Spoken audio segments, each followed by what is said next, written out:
Good evening class 9। आपके हिंदी की NCERT की गंगा बुक का जो काव्य खंड है, एक गद्य खंड है, एक काव्य खंड है।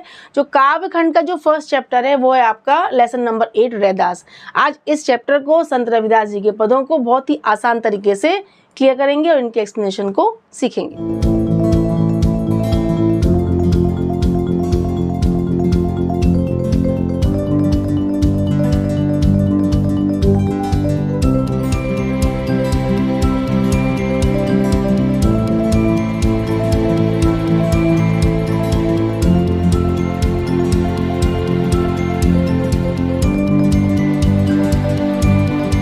पाठ का नाम क्या है? रैदास। रैदास कौन थे? रैदास संत रविदास जी का नाम था रैदास।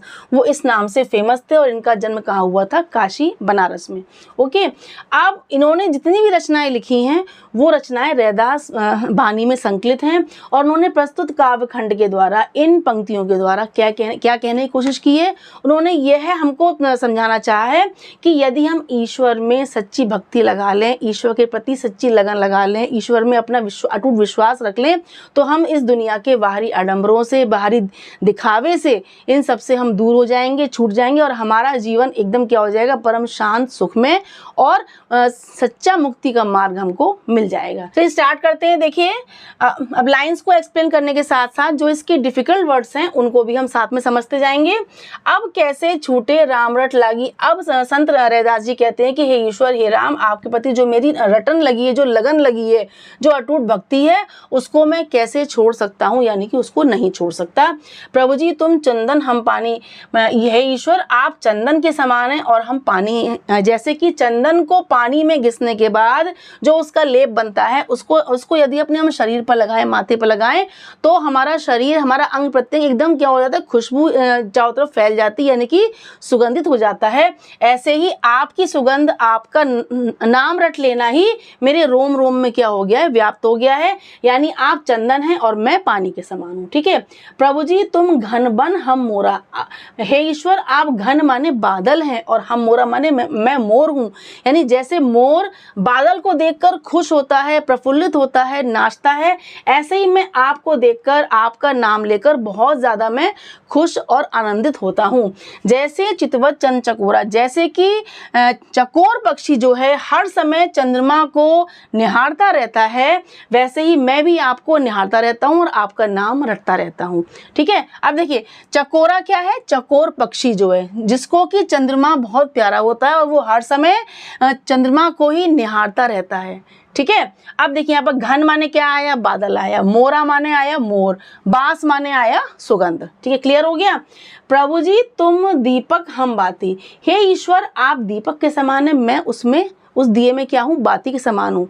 और जैसे कि दिए में बाती जलती है, तो वो कह रहे हैं कि जाकी ज्योति बरे दिन राती। बरे मीन्स जलती है, जिसकी ज्योति, यानी आप दीपक हैं तो उस दीपक में मैं हूँ बाती। और ये जो बाती है, बत्ती है, जो उसकी लौ है, वो दिन रात जलती रहती है। यानी कि मैं दिन रात आपकी भक्ति करता रहता हूँ, आप में लगन लगाए रहता हूँ। ठीक है। प्रभु जी तुम मोती हम धागा। अब वो कहते हैं, संत रविदास जी कहते हैं कि प्रभु जी हे ईश्वर आप मोती के समान है, मैं धागे के समान हूँ। जैसे कि एक धागे में मोती पिरोने पर क्या बन जाती है? सुंदर माला बन जाती है, जिसको कि हम कंठ में पहनते हैं। और जैसे सोने मिलत सुहागा, जैसे कि सुहागा क्या होता है? सुहागा एक प्राकृतिक खनिज है जिसको कि अशुद्धियों को दूर करने के लिए यूज करते हैं। तो सोने में जब उसको सुहागे को ऐड करते हैं तो सोना शुद्ध हो जाता है, एकदम चमकदार, बहुत ही यानी कि सोना निखर जाता है। तो वो कह रहे हैं कि सुहागा आप हैं और सोना मैं हूँ, यानी मुझ में आपका मिलन होने पर मेरा जीवन निखर जाता है। इस सेंस में उन्होंने कहा है। प्रभु जी तुम स्वामी हम दासा। अब वो कहते हैं हे ईश्वर आप स्वामी, आप मेरे गुरु हैं, आप मेरे स्वामी, आप मेरे ईश्वर हैं और मैं आपका दास हूँ, मैं आपका सेवक हूँ। ऐसी भक्ति करे रैदास। अब वो कहते हैं कि संत रैदास जी कहते हैं कि ऐसी भक्ति मैं आपसे करता हूँ कि आप मेरे स्वामी बन गए, मैं आपका दास हो गया हूँ, सेवक हो गया हूँ।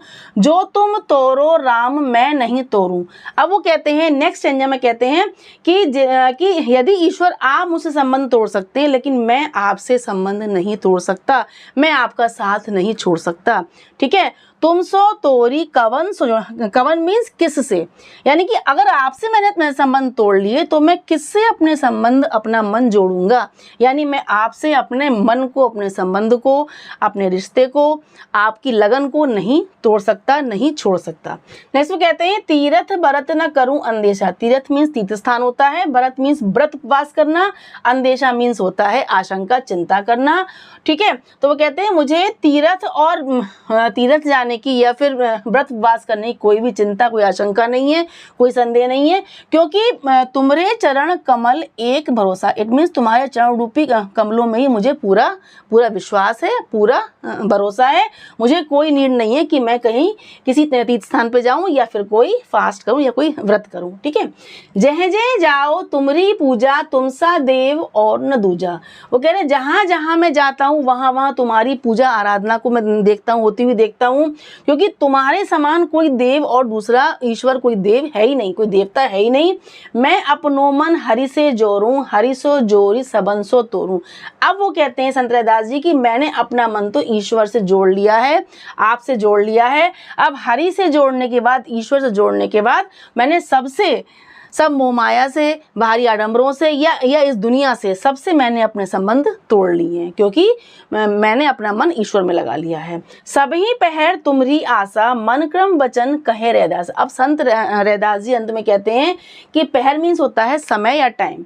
हर पहर, हर टाइम आपकी आशा रहती, यानी कि आपसे मिलने की आशा रहती, आप में भक्ति रहती है, लगन रहती है। और वो कहते हैं कि मन, कर्म और वचन तीनों से ही मैं ये बात कहता हूँ कि हर टाइम मैं हर पहर आपके बारे में सोचता हूँ, यानी कि आपकी ही प्रार्थना, आपकी ही भक्ति करता रहता हूँ। और मैंने इस दुनिया से अपने सब चिंताओं को, अपने सब बंधनों को छोड़ दिया है। बच्चों, आपको ये जो काव्य खंड है संत रैदास जी का, ये स्टार्टिंग में आपको टफ लग रहा होगा, लेकिन देखिए इसको जब मैंने एक्सप्लेन किया तो आपको हर वर्ड की हिंदी जो है बड़े इजीली समझ में आ गई होगी। देखिए एक बार हम दोबारा रिवाइज करते, जो आपके डिफिकल्ट वर्ड्स हैं उनको एक बार दोबारा देख लेते हैं। देखिए अब आपका इसमें क्या था, बास माने खुशबू था, घन माने बादल, मोरा माने मोर, चितवत माने निहारना या फिर लगातार देखना, चंद माने चंद्रमा, चकोरा माने चकोर पक्षी जो चंद्रमा को निहारता है। ठीक है, बाती माने होता है बत्ती, बरे माने जलना, दिन रात जलना। ठीक है, अब बाकी हाँ, सुहागा मीन्स होता है प्राकृतिक खनिज, जिसको सोने को शुद्ध करने के लिए, सोने के रंग को निखारने के लिए, शुद्ध करने के लिए यूज करते हैं। अब हमारा आया नेक्स्ट दासा। दासा माने दास, भगति माने भक्ति, फिर आया तोरो माने होता है तोड़ना, कवन माने किससे, तीर्थ माने तीर्थ स्थान, व्रत माने व्रत, अंदेशा माने चिंता करना, शक या संदेह करना। ठीक है, नेक्स्ट आपका आया, सब क्लियर हो गए, जोरो माने जोड़ना। ठीक है, सबन माने सबसे, इस दुनिया से, सब संसार से, सब लोगों से, पहर माने होता है टाइम, आशा माने आशा हो। बच्चों, आपको इस काव्य खंड को पढ़ के ही इसका जो मॉरल लेसन है समझ में आ गया होगा कि हमको इस दुनिया से, संसार के वाह आडंबरों को त्याग कर, उनको छोड़कर ईश्वर के चरणों में हमको यानी अपना मन लगाना चाहिए, जिससे कि हमको क्या मिले, असली शांति मिलेगी, सुख मिलेगा और हमको मुक्ति मिलेगी। यानी कि इस दुनिया की चिंताओं से, बाधाओं से हम मुक्त हो जाएंगे यदि हम ईश्वर में सच्चा मन लगा लेंगे। अब बच्चों, इस काव्य खंड में हम देखते हैं figures of speech, it means अलंकार। हिंदी में अलंकार होते हैं। अलंकार हम देखते हैं कि कौन कौन से हैं। पहला हम देखते हैं अनुप्रास अलंकार। अनुप्रास में क्या होता है, हमारा किसी वर्ण की आवृत्ति, एक ही पंक्ति में एक वर्ण की आवृत्ति बार बार होती है, रिपीट होता है, तो वहां होता है अनुप्रास। नेक्स्ट आपको देखिए चितवत चंद चकोरा, च च च, इसमें आपका देखिए कितना क्लियर दिख रहा है अनुप्रास अलंकार, यानी एक वर्ण की आवृत्ति, च की आवृत्ति बार बार हो। यहाँ पर आपकी र की हुई थी, यहाँ च की हुई है। नेक्स्ट देखिए जा की ज्योति में ज की बार बार हुई है आवृत्ति। ऐसे आपको जहां आवृत्ति दिखे वहां आप उसको आप डैश करके वहां क्या लिख देंगे, अनुप्रास अलंकार। नेक्स्ट हम फिर से देखते हैं त, तुम सो तोरी, यानी त और त की आवृत्ति बार बार हुई है। फिर यहाँ पर देखिए तुम तोरो, यानी कि फिर यहाँ त और यहाँ ता फिर से आया, यानी एक ही लाइन में त की, ता वर्ण की आवृत्ति बार बार हुई है। फिर हम देखते हैं देखिए ज जह जह जाओ में ज की आवृत्ति बार बार हुई है। ठीक है, नेक्स्ट हमारा फिर से आएगा, देखिए सबन सौ में स की आवृत्ति हुई है बार बार। फिर हमारा देखिए क्लियर हो गया। और आपको कहीं भी अगर दिखे कोई नहीं, किसी वर्ण की आवृत्ति सेम पंक्ति में बार बार हुई है, रिपीट हुआ है, तो वहां आपका कौन सा होगा, अनुप्रास अलंकार। कौन सा होगा, अनुप्रास अलंकार। ठीक है, अब हम देखते हैं, देखिए आपको इसमें एक चीज और है, अंग अंग, कोई एक शब्द, किसी पंक्ति में एक शब्द बार बार रिपीट हो रहा है और उसका सेम मीनिंग आ रहा है, तो वहां कौन सा होता है, पुनरुक्ति प्रकाश अलंकार। देखिए जह जह, यहाँ देखिए आपका जह जह है, यहाँ आपका अंग अंग है, इसमें कौन सा है, देखिए पुनरुक्ति प्रकाश अलंकार। कौन सा है, पुनरुक्ति प्रकाश अलंकार। इसमें केवल सिंपल है ये, इस अलंकार में क्या होता है, कोई शब्द आपका 2 बार रिपीट हुआ है लेकिन मीनिंग सेम है, अंग अंग में रिपीट हुआ है, मीनिंग सेम है, जय जय में रिपीट हुआ है, मीनिंग सेम है। अब हम देखते हैं, देखिए इसमें क्या है, तुम चंदन हम पानी, तुम घन हम मोरा, तुम दीपक हम बाती, तुम मोती हम धागे, मोती धागा बाती दीपक घन मोरा चंदन पानी स्वामी दासा।